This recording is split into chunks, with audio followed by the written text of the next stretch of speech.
A prominent Shia Muslim cleric who led anti-government protests in Saudi Arabia has been executed along with 46 other people. al-Nimr was one of the most vocal critics of the treatment of the Shia Muslim minority in eastern Saudi Arabia. The Saudi Interior Ministry says the executed men were convicted of plotting and carrying out terrorist attacks, targeting civilians and security forces. al-Nimr also called for Shia regions to be united with Bahrain. A top al-Qaeda leader, Faris al-Zahrani, was also executed. Iran warned Saudi Arabia would pay dearly if Nimr was executed. Hussein Shabukhshi is a columnist with the Sharq al-Awsat. He joins us now on the phone line from Jeddah. Good to have you with us. Do you expect there's going to be repercussions to the executions, particularly of the Shia cleric, when it comes to the eastern or Sharqiya province? Well, it will be used as an incident to create some havoc, as it did in the past. Iran will definitely try to utilize this by igniting the soft spots in the region, particularly in Kuwait, Bahrain, and Saudi Arabia. It has done it in the past, and it would be a surprise if it attempts to do it again. Are you surprised that this sentence was actually carried out, given the criticism by human rights groups like Amnesty International, which called the death sentence appalling and should be quashed, they said? I'm not surprised. I think it's consistent with the Saudi policies in the past. I'm actually a bit relieved that it took place, because everybody was worried why the length of time it took. There was definitely cautionary measures to make sure that the judicial process does take its course.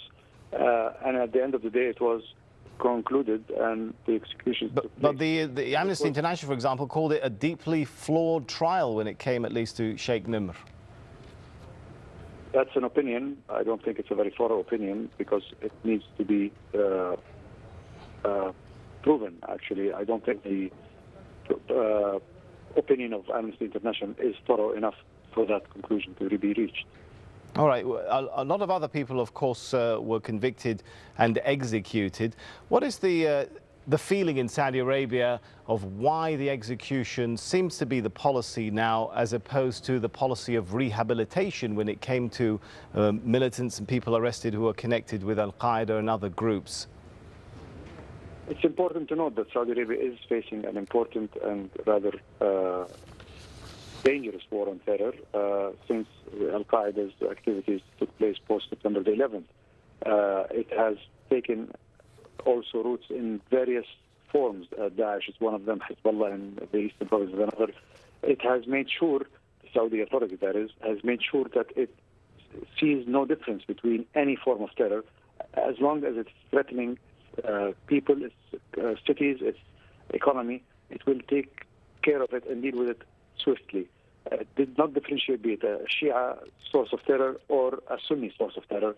And it was an important message was conducted today, that the swift execution took place in both sides of the terror list, not only in one side alone. As we're talking right now, we're getting lines here. One of them is that an Iraqi member of parliament is saying the execution, referring to the execution of the Shia cleric, will be a source of tension between Sunnis and Shias. Are you concerned of that prospect? Well, the tension between Sunni and Shia has been going on in the region for quite some time. I mean, particularly in the last 10 years. This does not fall in that direction at all. This is a local affair.